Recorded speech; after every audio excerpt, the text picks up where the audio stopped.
Oh my gosh, what a precious little angel. Oh, look at him sleeping. He looks just like his father. Nostalgia is a very powerful thing when it comes to the entertainment industry, and video games are no exception. Ever since YouTube video game reviewing and commentary really took off, fascination with classic games has gotten more and more mainstream. And game companies definitely picked up on that, because since the late 2000s, more and more remakes, reimaginings, remasters, compilations, and just games that relished in their glory days have been released. Whether that's a good or bad thing is up to you, but the sales don't lie. Video game fans will eat this stuff up. And one of the biggest pieces of evidence that fans adore these retro hits are the Nintendo Classic Editions. The NES Classic Edition and Super Nintendo Classic Edition are plug-and-play consoles with a collection of the must-have games for their systems pre-downloaded. While they may have been fun, many plug-and-play consoles before this were, let's admit it, extremely cheaply made. These mini consoles brought so much more quality and polish to the plug-and-play genre that all others have been trying to replicate ever since. These little guys were heavily desired both for their games and rarity. But are these classic editions worth the hype? Let's find out. This all started in 2016, probably the worst year to be a Nintendo fan.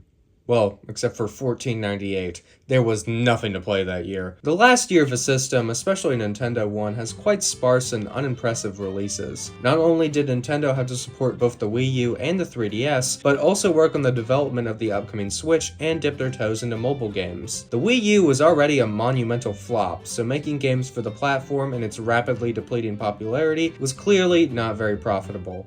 Well, it never was, but especially now. Nintendo needed a moneymaker and to bring Nintendo to the public's attention in preparation for the launch of their new system. Now, video game nostalgia has aged very quickly in the past few years. Just like how everyone talks about how much they fondly remember the Wii era right now, back in the 2010s it was the NES era. You can tell just by how many Wii U games reference the NES game. So someone at the company had the idea to bundle a bunch of the most famous NES games in a cute package for an easy holiday release. Releasing in November 2016 worldwide, the NES Classic Edition was met with amazing sales across the board. Getting one of these bad boys was crazy. They were sold out everywhere you went. It was very similar to the amiibo craze around the time, with large amounts of copies being scooped up by scalpers.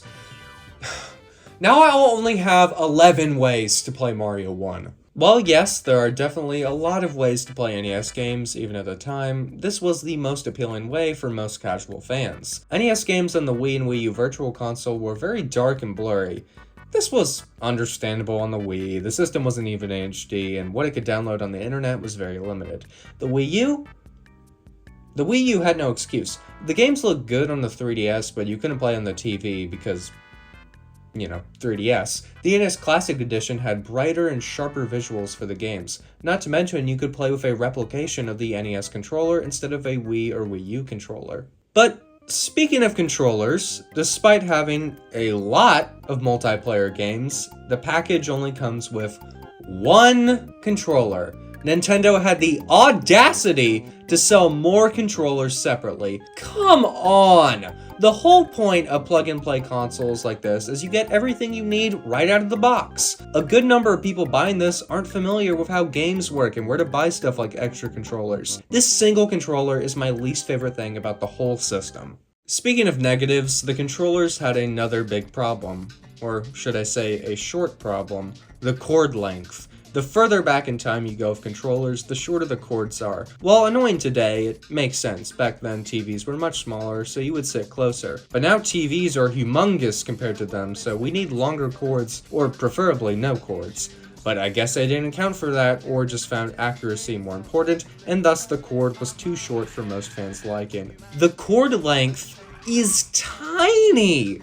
Even if you play it on your computer monitor on a desk, it's still way too short. It also doesn't help that if you want to exit to the menu, you have to press a button on the system itself. There were plenty of unofficial controllers with longer cords or extension cords, but still, this cord length was just too short.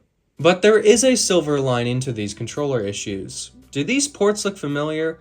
These holes are the same ones on the Wii remote. so you can play with the Wii Classic controller or Wii Pro controller. The home button on the controllers can be used as a shortcut to get to the game select menu. And the Classic Edition controllers can be used to play Virtual Console games on the Wii and Wii U. That's a wonderful addition. Okay, that's enough about the controller, let's get on to the games. Now, how's the emulation? The emulator Nintendo used is extremely similar to the one for Nintendo Switch Online. I have heard claims that it is the exact same emulator, and while I can't find definitive proof of that, I believe it. So in case you missed me saying it the first 30 times in the last video, I'm by no means an emulation expert, so my reviews are from a very novice understanding.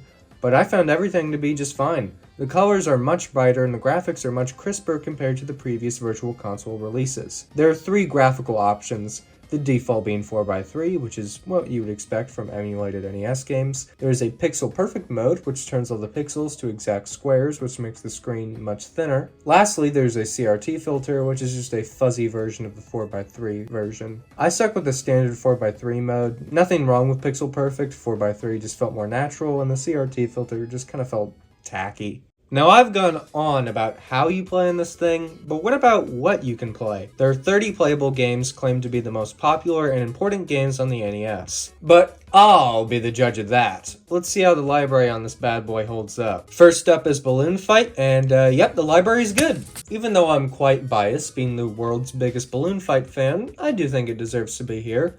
Speaking of arcade ports, Bubble Bobble is here, and I think it's earned its spot. Next up is Castlevania. Obviously must be here, but Castlevania 2? 2 is the most controversial Castlevania game on the system, and often seen as a bad game. I mean, this game created the angriest gamer you ever heard. I feel like Castlevania 3 would have made Infinite more sense, or if we're going through the effort to license something from Konami, there are plenty of other games I would have preferred. Donkey Kong and Donkey Kong Jr. are obvious inclusions. I guess they could have just used Donkey Kong Classic so they could have both games in one package, but this fits more with the nostalgia theming. Double Dragon 2 is an interesting choice. Double Dragon 1 may have fit the theme of classics more, but I know nothing about Double Dragon, so 2 could be infinitely better than 1, so I certainly don't mind. Dr. Mario is a great inclusion, and the only puzzle game in the lineup, more on that later. Excite Bike, obvious inclusion. Final Fantasy is a nice one, and the only one in the series to be released in America on the NES. Galaga, I'm not too hot on. The NES was home to a ton of arcade ports, so I do think representing that is important, but there are already plenty of other arcade ports here, and a lot are more important, like Donkey Kong, Balloon Fight, and Mario Bros. Also, Galaga isn't the best on the NES. It's better than a later Namco port, more on that later, but still. I think Castlevania 2 is a much worse inclusion, but Galaga is less interesting. Ghosts and Goblins, while not my favorite, I can't deny it's a good inclusion, and in my opinion is the most popular version of the game, even more popular than the arcade original. Gradius is a good one. I feel like anyone even vaguely familiar with the NES has at least seen the box art for Gradius. Ice Climber, fine. It's overhyped, and it wasn't as important as some made it out to be, but it is charming, and there are some worse inclusions, so they can stay for now. Kid Icarus is an easy choice, and Kirby's Adventure is an absolute must-have. Mario Bros, while not a must-have, it does have a lot of historical importance, so I can understand why it's here. Next up is Mega Man 2, the only of the 6 to break the list. 2 has always been the fan favorite, so I think its inclusion is justified. While 3 through 6 have their fans, 2 should satisfy the most amount of people. Metroid is an easy choice. Ninja Gaiden is a great inclusion. While you might prefer 2 or 3, 1 is easily the most iconic and nostalgic. I feel similarly, but worse about Pac-Man the same way I think about Galaga. Galaga is alright on the NES, but Pac-Man is rough. I feel like this was just included because, everyone knows Pac-Man. Punch-Out is a non-negotiable choice. It has to be here. A lot of people are upset that this wasn't the Mike Tyson version, but Nintendo will probably never release that version anyway, so I personally don't mind. Star Tropics, while not iconic as the other games on this list, it became a major cult classic, and it's so unique that I think it deserves to be here. Next up is Super C. Okay, Super C is a fantastic game, and it stands toe-to-toe with the original. But why isn't this the original? The original Contra is way more iconic, and probably more well known as an NES game than the arcade original. I'm sure there were some legal issues because modern Konami sucks and makes everyone miserable. Just grow up, Konami, and add the dang game. This is the biggest misfire of the whole lineup. Super Mario Bros. 1, 2, and 3? Duh. Now, Tecmo Bowl is a great inclusion. Even if you aren't fond of sports games, you can't deny the importance they played in many consoles' lifespans. I'm glad they went with a big name like Tecmo Bowl and not some random nobody game. Even as a 10-yard fight apologist, Tecmo Bowl was the right choice. And finishing the lineup with Zelda 1 and 2. That's all 30, and I gotta say, this is a pretty good lineup. All the popular must-haves with the occasional hidden gems, all with varied gameplay styles. The only serious objections I have are Castlevania 2 and Super C instead of the original. I would just replace Super C with Contra and trade Castlevania 2 with another Konami game like Bomberman or Metal Gear. There are a few big omissions, the most talked about being Tetris. I feel another puzzle game like Tetris would have brought more variety to the package. I understand Tetris licensing can be quite tricky, especially when it comes to porting older versions, so I understand why it isn't here, but would still be my top pick for another game. Other games they could have included are Dragon Warrior, Metal Gear, Bomberman, the Adventure Island games, the rest of the Mega Man games, Battletoads, Blaster Master, River City Ransom, and Golf. I do understand the lack of licensed games, but there could have been games like Batman, DuckTales, and Teenage Mutant Ninja Turtles.